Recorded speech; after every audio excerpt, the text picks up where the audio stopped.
Hello दोस्तों, स्वागत है आप सभी को एक बार फिर से आप सभी के अपने यूट्यूब चैनल एग्ज़ाम योद्धा बाई करमजीत। दोस्तों, हम सभी जानते हैं कि RRB NTPC exam 2025 under graduate चल रहा है। आज 12 अगस्त के फर्स्ट शिफ्ट के हम लोग क्वेश्चन पेपर के एनालाइज करेंगे। दोस्तों, उम्मीद करते हैं कि ये सेशन आप सभी के लिए काफ़ी हेल्पफुल होगा आगामी परीक्षाओं के लिए। दोस्तों, ध्यान से देखिएगा कि आज 12 अगस्त में फर्स्ट शिफ्ट में क्वेश्चन किस तरह से आया था। तो जीके जीएस का पोर्शन हम क्लियर करेंगे। पहला और क्वेश्चन जो कह रहा है कि निम्नलिखित में किस देश के साथ भारतीय स्थलीय सीमा साझा नहीं करता है। तो आपके ऑप्शन में श्रीलंका था। श्रीलंका और भारत को हिंद महासागर अलग करता है। हिंद महासागर जो है श्रीलंका और भारत को अलग करता है, इसलिए श्रीलंका के साथ स्थलीय सीमा भारत द्वारा साझा नहीं की जाती है। ये समुद्री मार्ग से समुद्री जोड़ता है। श्रीलंका भारत के समुद्री पड़ोसी है और बांग्लादेश वह देश है जिसके साथ भारत अपनी स्थलीय सीमा जोड़ती है। दोस्तों, भारत के पड़ोसी देश कुल 7 हैं, जो कि चीन, भूटान, अफगानिस्तान, नेपाल, म्यांमार और सबसे ज़्यादा जो है 4000 के करीब में 4100 के करीब में जो है आपका बांग्लादेश आपके भारत के साथ सीमा को साझा करती है। दोस्तों, अगला क्वेश्चन देखते हैं कि SDUS कुल 17 सतत विकास लक्ष्य सुटेबल डेवलपमेंट गोल्स SDGs है। ये लक्ष्य 2030 तक दुनिया को बेहतर और अधिक टिकाऊ बनाने के लिए निर्धारित किए गए हैं अकॉर्डिंग टू द UN। अगला कह रहा है कि which article of the Indian constitution provide for the establishment of advertisement tribunals article 223A and 223B। भारतीय संविधान के अनुच्छेद 323A और 323B लोक सेवा और अन्य प्रशासनिक मुद्दों से संबंधित विवादों और शिकायतों से निपटाने के लिए प्रशासनिक न्यायाधीश की स्थापना के आर्टिकल 6 क्या है। अगला क्वेश्चन है आर्टिकल 6 क्या है। तो संविधान के अनुच्छेद 6 उन लोगों को नागरिकता के बारे में बात करता है जो पाकिस्तान से पलायन कर भारत आए हैं। ऐसे लोगों को 2 हिस्से में बांटे गए हैं। पहले जो 19 जुलाई 1948 को भारत आ चुके हैं और दूसरे वो लोग जो 19 जुलाई 1948 को भारत आ चुके हैं। अगला कह रहा है बाबर एवं इब्राहिम लोदी का युद्ध पानीपत का प्रथम युद्ध था जो 21 अप्रैल 1526 में बाबर एवं इब्राहिम लोदी के बीच में लड़ा गया था 1526 में। आगे कह रहा है कि जो है ये जो मुगल वंश के नींव रखे थे बाबर ने। पानीपत का द्वितीय युद्ध जो है 5 नवंबर 1556 को हुआ था हेमू और विक्रमादित्य एवं अकबर के बीच में। हेमू विक्रमादित्य एवं अकबर के बीच में ये पहले हिंदू शासक थे जिन्होंने अकबर ने हराया था। पानीपत का तृतीय युद्ध जो है आप याद कर लीजिएगा। आगे है कि भारत का गवर्नर जनरल का पद निम्नलिखित में किसके द्वारा सृजित किया गया है। तो यह है चार्टर अधिनियम 1833। 1833 का चार्टर अधिनियम इंग्लैंड में औद्योगिक क्रांति का परिणाम था। इस अधिनियम के तहत बंगाल के गवर्नर जनरल को भारत का गवर्नर जनरल कहा जाने लगा। यह ब्रिटिश भारत का प्रथम governor general Lord William Bentinck को बनाया गया। याद कीजिएगा, प्रथम जो governor general Lord William Bentinck को बनाया गया था। आगे हम लोग देखेंगे हॉर्नबिल फेस्टिवल नागालैंड के सबसे बड़ा त्यौहार है। इसे त्यौहार कहा जाता है। नागालैंड के जो है इसे त्योहारों का त्यौहार कहा जाता है हॉर्नबिल फेस्टिवल को। यह त्यौहार प्रत्येक दिसंबर माह के प्रथम सप्ताह में मनाया जाता है। इस त्यौहार का नाम हॉर्नबिल पक्षी के नाम पर है। पूर्वीय तटीय मैदान की विशेषता। आगे है पूर्वीय तटीय मैदान की विशेषता। तो पूर्वीय तटीय मैदान भारत के पूर्वीय तट के यह मैदान बंगाल के खाड़ी में गिरता है। आगे है स्थिति और इसके मुख्य विशेषता है उपजाऊ मिट्टी, नदियों द्वारा निर्मित डेल्टा और कई महत्वपूर्ण झीलें। 1934 में रसायन विज्ञान में नोबेल पुरस्कार किसने जीता। अगला क्वेश्चन है कि 1934 में रसायन विज्ञान में नोबेल पुरस्कार किसने जीता। तो 1934 में रसायन विज्ञान पुरस्कार जो है हेरोल्ड सी उरे को भारतीय हाइड्रोजन की खोज के लिए दिया गया। यह खोज परमाणु बम के विकास और जैविक जीवन के विकास के सिद्धांत पर था।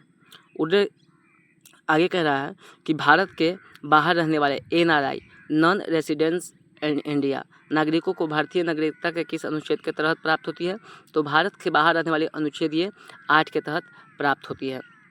अनुच्छेद 8 जो है भारतीय संविधान के भाग 2 में नागरिकता से संबंधित है और यह उन व्यक्तियों के लिए नागरिकता के अधिकार है को परिभाषित करता है जिनके माता पिता या दादा दादी उनके जन्म अविभाजित भारत में हुआ था लेकिन वह वर्तमान में विदेश में रह रहे हैं। दोस्तों तो ये आर्टिकल को आप बढ़िया से याद कर लीजिएगा। आगे हम लोग देखते हैं कि आईफा अवार्ड्स 2025 में किस फिल्म ने सर्वश्रेष्ठ फिल्म का पुरस्कार जीता। तो 25वें आईफा पुरस्कार में लापता लेडीज फिल्म को सर्वश्रेष्ठ पुरस्कार मिला है। इसके अतिरिक्त इस फिल्म ने सर्वश्रेष्ठ निर्देशक किरण राव और सर्वश्रेष्ठ अभिनेत्री नीतांशी गोयल सहित कई अन्य पुरस्कार भी जीते हैं। आगे है प्रमुख विजेता 8 मार्च और 9 मार्च के जयपुर में आयोजित 25वें अंतर्राष्ट्रीय भारतीय फिल्म अकादमी आईफा 2025 सर्वश्रेष्ठ पुरस्कार जीता है। प्रमुख विजेता जो है आपके सर्वश्रेष्ठ फिल्म लापता लेडीज है, इसके निर्देशक है किरण राव लापता लेडीज, और सर्वश्रेष्ठ अभिनेता पुरस्कार कार्तिक आर्यन भूल भुलैया 3 है, और इसके सर्वश्रेष्ठ अभिनेत्री महिला नीतांशी गोयल लापता लेडीज है। अन्य प्रमुख पुरस्कार जो है नकारात्मक भूमि में सर्वश्रेष्ठ प्रदर्शन राघव जुयाल किल, और सहायक भूमिका में सर्वश्रेष्ठ प्रदर्शन महिला जानकी बोटीवाल है। दोस्तों तो ये भी आप याद रखिएगा। आगे है शैतान, सहायक भूमि में सर्वश्रेष्ठ प्रदर्शन पुरुष रवि किशन लापता लेडीज। उसके बाद में है best director debut Kunal Khemu, Madgaon express best debut महिला जानकी बेडीवाल शैतान से है, और उसके बाद में है बेस्ट डेब्यू पुरस्कार लक्ष्य कील। अगला क्वेश्चन कह रहा है कि 2025 के यूएनडीपी मानव विकास रिपोर्ट HDI के अनुसार भारत का HDI मानव विकास का सूचांक का स्कोर कितना है।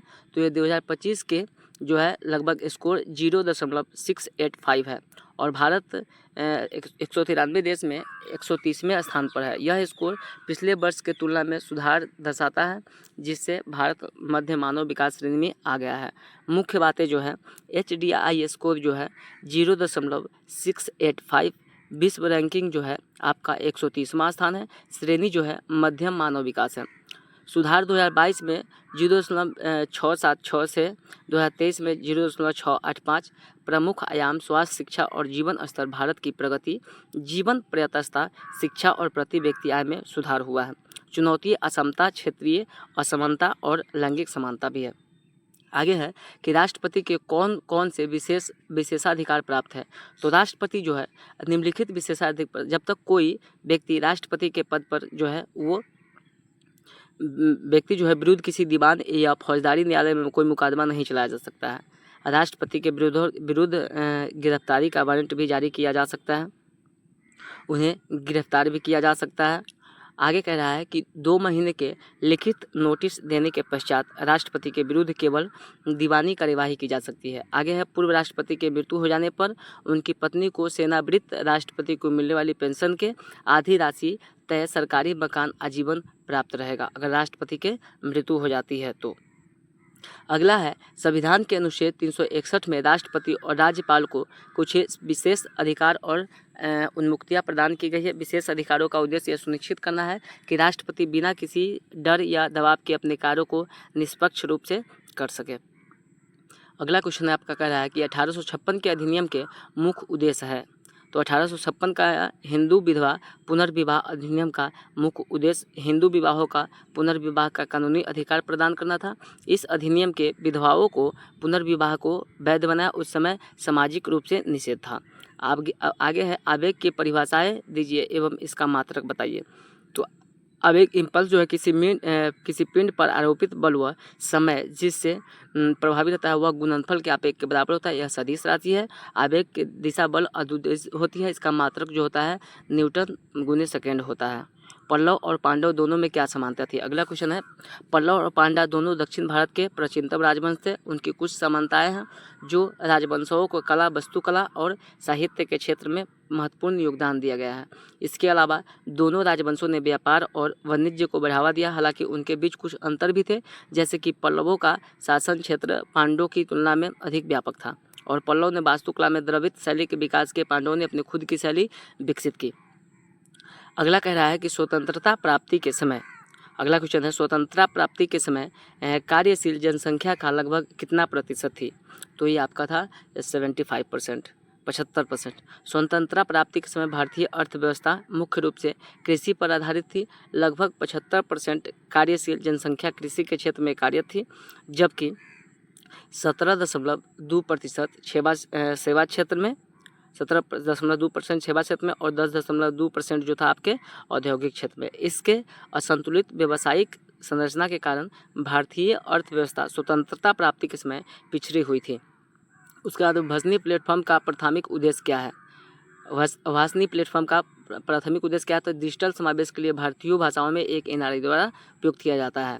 भाषणी प्लेटफॉर्म का प्राथमिक उद्देश्य कृत्रिम बुद्धिमत्ता AI है और प्राकृतिक भाषा संस्करण NLP तकनीक के उपयोग करके भारतीय भाषाओं में रियल टाइम अनुवाद, स्पीच टू टेक्स्ट और टेक्स्ट टू स्पीच सेवाएं प्रदान करना है। इस पहल का उद्देश्य भारत में भाषाई विभाजन को पाटना है और सभी नागरिकों को, विशेषकर ग्रामीण और अंग्रेजी भाषाओं क्षेत्र के लोग के लिए डिजिटल समावेश सुनिश्चित करना है। यह डिजिटल सामग्री और सरकारी सेवाओं को स्थानीय भाषाओं में सुलभ बनाने पर केंद्रित भाषाई प्लेटफॉर्म, जिसके द्वारा भाषा अनुवाद मिशन NLTM के रूप में जाना जाता है, भारत सरकार द्वारा इलेक्ट्रॉनिक और सूचना प्रौद्योगिकी मंत्रालय MHY के तहत शुरुआत की है। ये महत्वाकांक्षी प्रदान है। अगला है ड्रोन के बढ़ावा देने के लिए ड्रोन संवर्धन के उपयोग नीति 2025 किस राज्य से शुरू किया गया है? तो ये आपका है Madhya Pradesh. Drone promotional use policy 2025 देश के कृषि तेज क्षेत्र से ड्रोन तकनीक को अपना रहे हैं। केंद्र और सरकार की पहली और सटीक कृषि समाधान के लिए कृषि को प्रोत्साहन करने के लिए प्रयासों से चलते कृषि ड्रोन, एग्रीकल्चर ड्रोन के इस्तेमाल में बढ़ोतरी देखी गई है। वहीं कई निजी और सरकारी संपत्ति क्षेत्रों में ड्रोन का बढ़ावा दिया गया है ताकि अधिक से अधिक किसानों तक इसकी पहुंच सुनिश्चित की जा सके। इस दिशा में एक कदम आगे बढ़ाते हुए मध्य प्रदेश सरकार ड्रोन तकनीक को राज्य में बड़े स्तर पर प्रमोट कर रही है। इसके लिए प्रदेश सरकार ने ड्रोन संवर्धन एवं उपयोग की नीति 2025 को स्वीकृत किया है। आगे कह रहा है 2025 में 12वें पैरा एथलेटिक्स वर्ल्ड चैंपियन के मेजबानी कौन सा देश करेगा? तो है आपका भारत। इसका राइट आंसर आपका हो जाएगा भारत। भारत 2025 में पैरा एथलीट वर्ल्ड चैंपियन की मेजबानी करेगा। 26 सितंबर से 5 अक्टूबर तक जवाहरलाल नेहरू स्टेडियम में होगा और मार्च 2025 में world para athletics grand prix मेजबानी भी करेगा। यह चैंपियनशिप का 12वां संस्करण होगा और चौथी बार एशिया में इसका होगा। आगे अगर स्वतंत्रता के बाद रियासत के भारत संघ में एकीकरण के लिए कौन जिम्मेदार थे?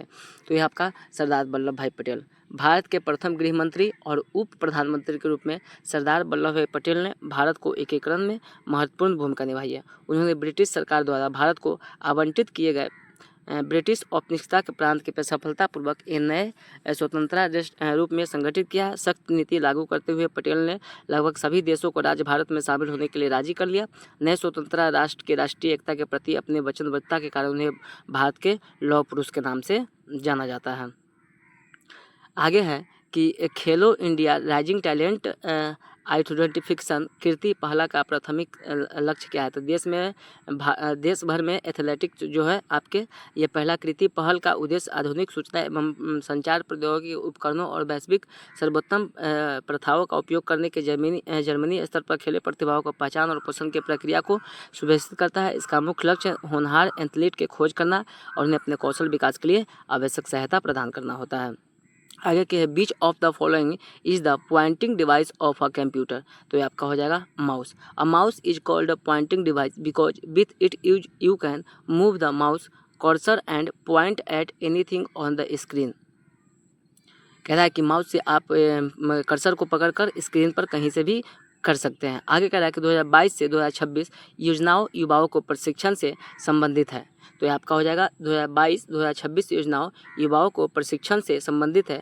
विशेष रूप से राष्ट्रीय युवा सशक्तिकरण कार्यक्रम RYSK के तहत इस योजना के उद्देश्य युवाओं में व्यक्तिगत विकास, नेतृत्व गुण के विकसित करना और उन्हें राष्ट्र निर्माण गतिविधियों में शामिल करना है।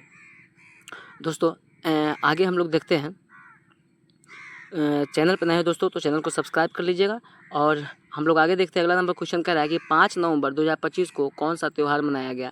तो 5 नवंबर 2025 को कार्तिक पूर्णिमा और देव दिवाली मनाई जाएगी। इसके अतिरिक्त यह दिन गुरु नानक जयंती के रूप में मनाया जाता है।